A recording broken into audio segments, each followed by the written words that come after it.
បាទជាដំបូងសូមគោរពជំរាបសួរដល់លោកគ្រូអ្នកគ្រូទាំងអស់គ្នាថ្ងៃនេះដែរខ្ញុំបាទឈ្មោះវិស្នាសផាតនាមកពីផ្នែករៀននិងបង្រៀននៃសាកលវិទ្យាល័យពុទ្ធិសាស្ត្រជាមួយនឹងក្រុមការងាររបស់ខ្ញុំសេនិច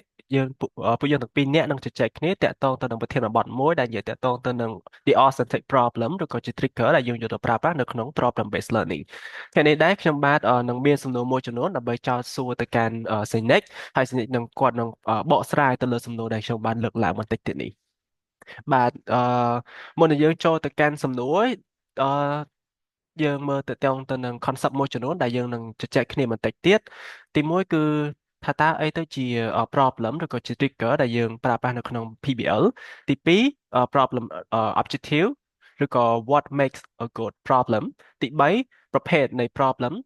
ហើយទី4គឺជាទម្រង់នៃ problem ដែលយើងប្រើប្រាស់នៅក្នុង PBL ចុងក្រោយ Zenit គាត់នឹងផ្ដល់ជា key takeaway ជូនទៅកាន់លោកគ្រូអ្នកគ្រូទាំងអស់គ្នា បាទជាដំបូងខ្ញុំមានសំណួរមួយដើម្បីសួរទៅកាន់ Senec ថាតើអីទៅជា trigger ឬក៏ជា problem ដែលយើងយកទៅប្រើប្រាស់នៅក្នុង PBL បាទសូមចេញ Senec ចាអញ្ចឹងជាដំបូងខ្ញុំសូមជំរាបសួរលោកគ្រូអ្នកគ្រូម្ដងទៀតហើយក៏អរគុណដល់បតនាសម្រាប់សំណួរដែលបានលើកឡើងបាញ់មិញ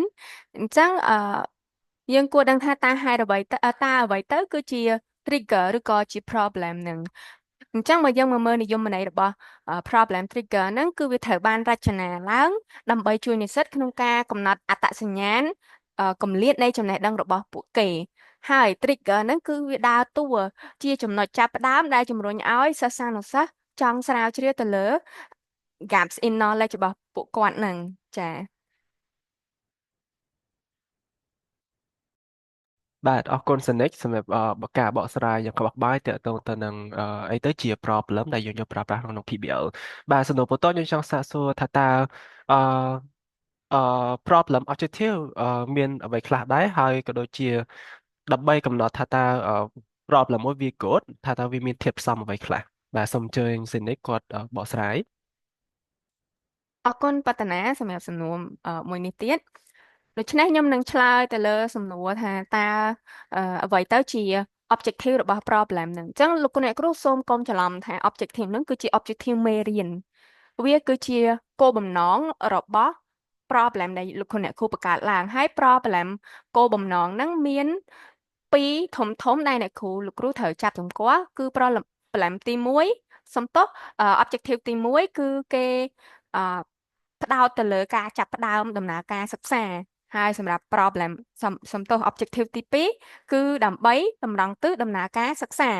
ហើយសម្រាប់ objective ទី1វាជួយរំលឹកគោលបំណងគឺជួយរំលឹកសិស្សានុសិស្សតាក់ទងជាមួយនឹងចំណេះដឹងដែលពួកគេមានស្រាប់ក៏ដូចជាធ្វើឲ្យពួកគេដឹងថាខ្លួនឯងនៅខ្វះខាតចំណុចត្រង់ណាហើយនឹងឲ្យពួកគេបង្កើតជាសំណួរឬក៏គោលបំណងនៃការសិក្សាដោយខ្លួនឯងដែលយើងហៅ learning objective ហ្នឹងចំណែកឯគោលបំណងទី2នោះគឺចង់ឲ្យបញ្ហាដែលលោកគ្រូអ្នកគ្រូដាក់ឲ្យកូនសិស្សគាត់ដោះស្រាយហ្នឹងត្រូវតែភ្ជាប់ជាមួយនឹងកម្មវិធីសិក្សាដែលមហាវិទ្យាល័យចង់ឲ្យនិស្សិតចេះហើយមួយវិញទៀតវាត្រូវតែ integrative បញ្ហាហ្នឹងត្រូវតែ integrative មានន័យថាវាត្រូវតែមានលក្ខណៈអន្តរវិស័យដែលឲ្យកូនអាចកូនសិស្សភ្ជាប់គំនិតរបស់ពួកគេជាមួយនឹង subject ដទៃទៀតបានចា៎ហើយមួយផ្នែកទៀតគឺដើម្បីជំរុញទឹកចិត្តឲ្យសិស្សានុសិស្សហ្នឹងឲ្យគាត់ព្យាយាមដោះស្រាយបញ្ហាដោយផ្អែកទៅលើ scenario នៃការងារពិតជាក់ស្ដែងដែលលោកគ្រូអ្នកគ្រូលើកយកមកដាក់ជា problem ឲ្យគាត់ដោះស្រាយចា៎ដូច្នេះថាតើ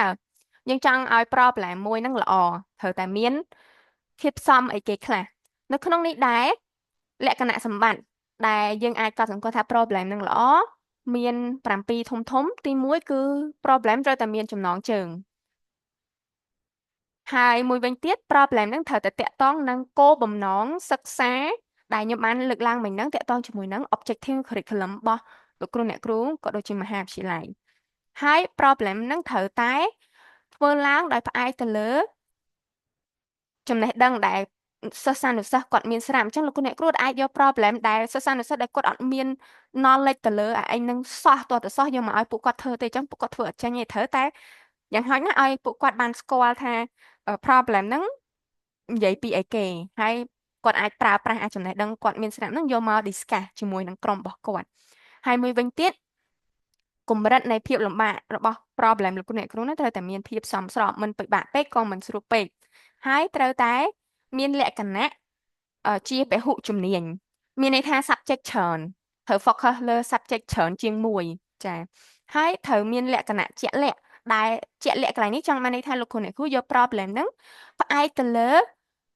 បរិបទជាក់ស្ដែងនៅក្នុងសង្គមអត់អាចជាទ្រឹស្ដីទេទោះបីលោកគ្រូអ្នកគ្រូបង្កើត problem ហ្នឹងដោយខ្លួនឯងមែនប៉ុន្តែធ្វើម៉េចឲ្យវាភ្ជាប់ទៅនឹងបរិបទជាក់ស្ដែងហើយមួយវិញទៀតគឺត្រូវតែមាករចនាសម្ព័ន្ធសមរម្យចាហើយយើងនឹងមកមើលឧទាហរណ៍ទាំងអស់គ្នាតកតងជាមួយនឹងលោកឈិនដែលមានអាយុ48ឆ្នាំគាត់ជាគណនេយ្យករហើយគាត់ត្រូវបាននាំចូលទៅកន្លែងសង្គ្រោះបន្ទាន់ដោយគាត់មានអាការៈឈឺណែនទ្រូងនិងវារាលដាលដល់ដៃខាងឆ្វេងរបស់គាត់និងថ្គាមរបស់គាត់ហើយដោយសារគាត់ធ្វើការតានតឹងខ្លាំងពេកហើយក៏ធ្លាប់មានប្រវត្តិលើសជាតិកូលេស្តេរ៉ុលក៏ដូចជាឪពុកគាត់បានស្លាប់ដោយសារជំងឺគាំងបេះដូងនៅអាយុ50ឆ្នាំចាអញ្ចឹងកន្លែងត្រង់នេះឧទាហរណ៍ដែលខ្ញុំបានលើកឡើងពី Mr. Chen កន្លែងនេះគឺ structure ដែលខ្ញុំប្រើជា narrative ដែលយើងបញ្យល់ខ្លីៗពី scenario ហ្នឹងចានៅអញ្ចឹងធាតុផ្សំផ្សេងទៀតដែលខ្ញុំបានលើកឡើងមិញហ្នឹងខ្ញុំនឹងចង្អុលបង្ហាញថាធាតុផ្សំនីមួយៗវានឹងចូលទៅ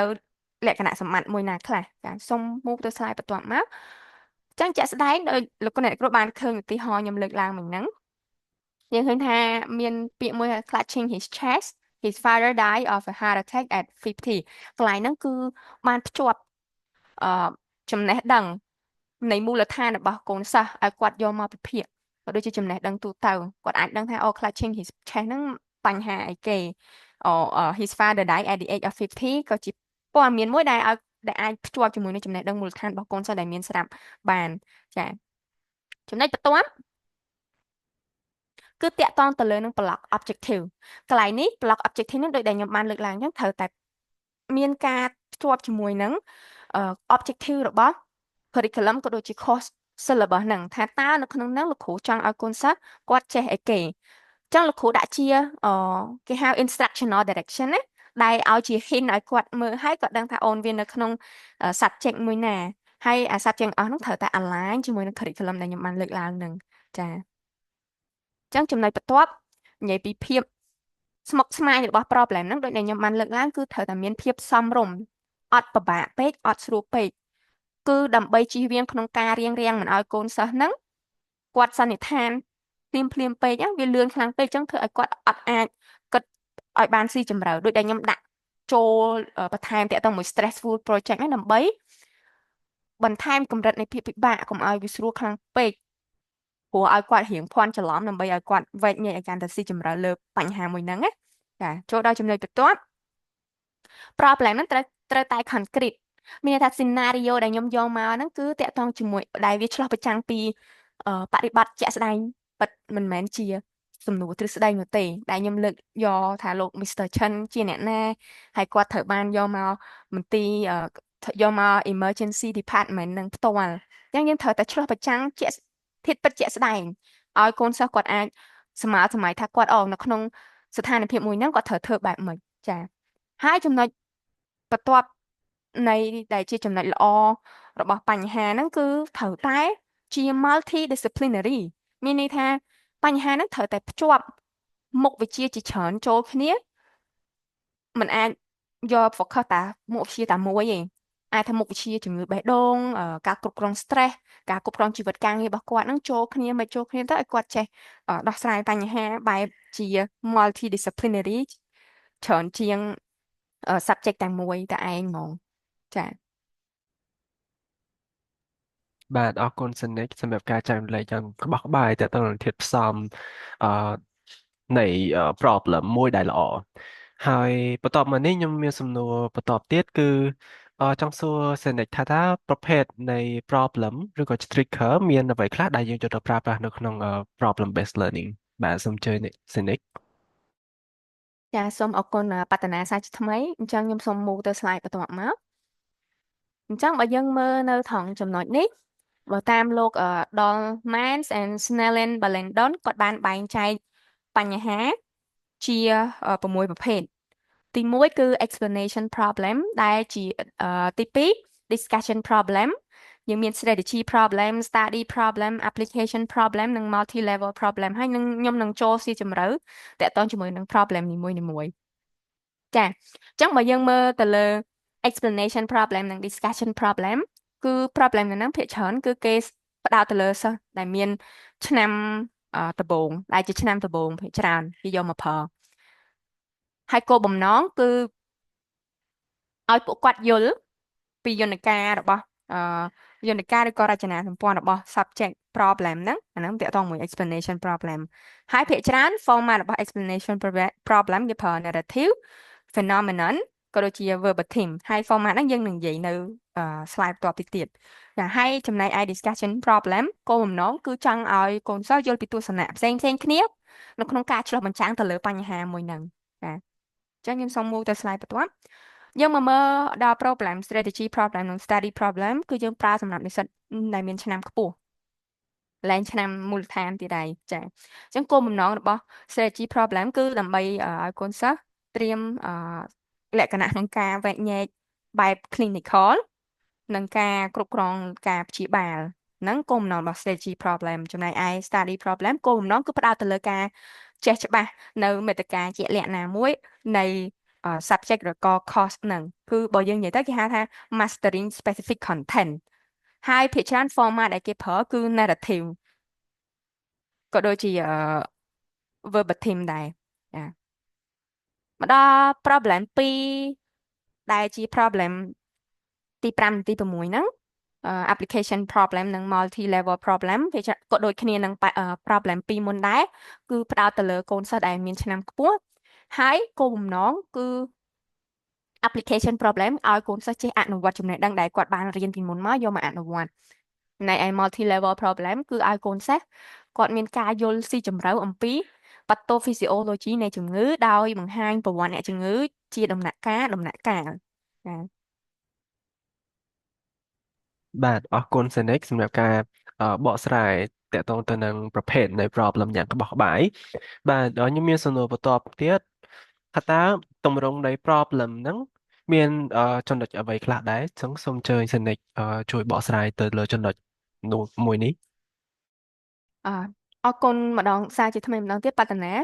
ដូច្នេះដែលខ្ញុំបានលើកឡើងអំបញ្ញមិញហើយថាយើងនឹងនិយាយពីតកតមួយ format អញ្ចឹងលោកគ្រូអ្នកគ្រូត្រូវចាំថាមុននឹងយើងបង្កើត problem លោកគ្រូត្រូវតែមានមួយកញ្ចប់ក្នុងខ្លួនទី1គឺ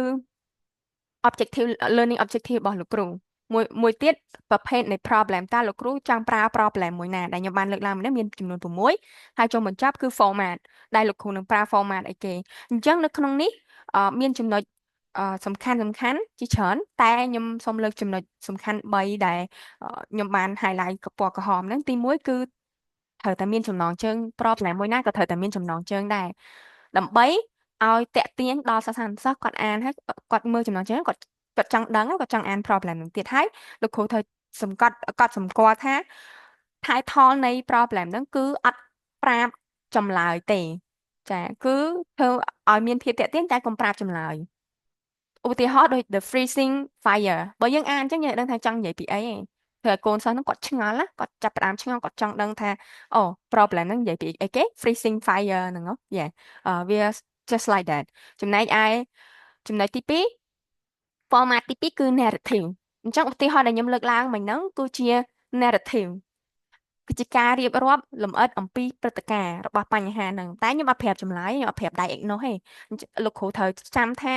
problem ហ្នឹងគឺ problem ដែលលោកគ្រូដាក់ឲ្យកូនសិស្សធ្វើហ្នឹងគឺលោកគ្រូអត់ប្រាប់ diagnose របស់អ្នកជំងឺហើយក៏អត់ប្រាប់ថាអ្នកជំងឺឈឺអីដែរលោកគ្រូគ្រាន់តែប្រាប់ពី symptom របស់អ្នកជំងឺទេតែចូលមកដល់ format ទី3 phenomenon ជាការពិពណ៌ខ្លីៗពីការសង្កេតឃើញដោយគ្មានប្រវត្តិអ្នកជំងឺកន្លែងនេះ no background or history ប្រវត្តិអ្នកជំងឺបែបមិនណាអត់ដូចដែល narrative បានធ្វើ narrative គឺគេពិពណ៌នាព្រឹត្តិការណ៍ជាក់លាក់អ្នកជំងឺនៅអាយុប្រហែលមកពីណាចឹងតែ phenomenon អត់ទេការពិពណ៌ខ្លីមួយតែអត់មាន background របស់អ្នកជំងឺទេចាចូលមកដល់ format ទី4 យើងហៅថា verbatim